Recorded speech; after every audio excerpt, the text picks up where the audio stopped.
ഇന്ത്യയും ബംഗ്ലാദേശും തമ്മിലുള്ള ബന്ധം നമുക്ക് നന്നായിട്ടറിയാം. വളരെ സൗഹൃദപരമായ ബന്ധമായിരുന്നു ഷെയ്ഖ് ഹസീന ഉണ്ടായിരുന്ന സമയത്ത് ഇന്ത്യയും ബംഗ്ലാദേശും തമ്മിലുണ്ടായിരുന്നത്. വ്യാപാരപരമായും ഒക്കെ വലിയ രീതിയിലുള്ള ബന്ധങ്ങൾ നമ്മൾ ബംഗ്ലാദേശുമായി മുന്നോട്ട് വച്ചിരുന്നു. പക്ഷേ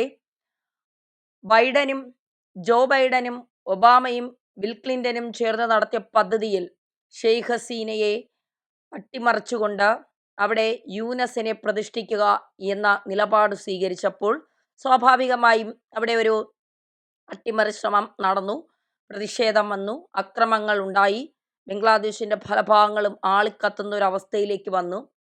അങ്ങനെ ഷെയ്ഖ് ഹസീനയ്ക്കൊടുവിൽ പലായനം ചെയ്യേണ്ട ഒരു അവസ്ഥ വന്നു. അന്നേ ഇന്ത്യ മുഹമ്മദ് യൂനസിനെ ഓങ്ങി വെച്ചതാണ്.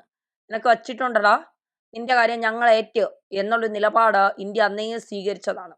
ഇവിടെ ഇരുന്നുകൊണ്ട് ഷെയ്ഖ് ഹസീനയെ ജയിലിലാക്കാനും ഷെയ്ഖ് ഹസീന വിചാരണ നേരിടണമെന്നൊക്കെ പറയുവാനുമൊക്കെ യൂനസ് തുടങ്ങിയപ്പോഴും ഷെയ്ഖ് ഹസീന ഒരക്ഷരം മിണ്ടിയില്ല.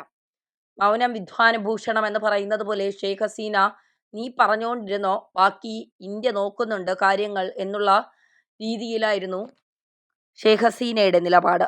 ഒടുവിൽ ഷെയ്ഖ് ഹസീന നിലപാട് വ്യക്തമാക്കി, ഞാൻ തിരിച്ച് ബംഗ്ലാദേശിലേക്ക് വരും, അതിനധിക സമയമൊന്നും വേണ്ട, ബംഗ്ലാദേശിലേക്ക് ഞാൻ വന്നിരിക്കും, പക്ഷേ ആ വരുന്നത് ബംഗ്ലാദേശിൻ്റെ ചുമതല ഏറ്റെടുത്തുകൊണ്ട് തന്നെയാകും എന്നുള്ള പറയാതെ പറയുന്ന ഒരു സ്വരം കൂടി ഷെയ്ഖ് ഹസീനയുടെ ഭാഗത്ത് നിന്ന് ഉണ്ടായി എന്നുള്ളതാണ് യാഥാർത്ഥ്യം.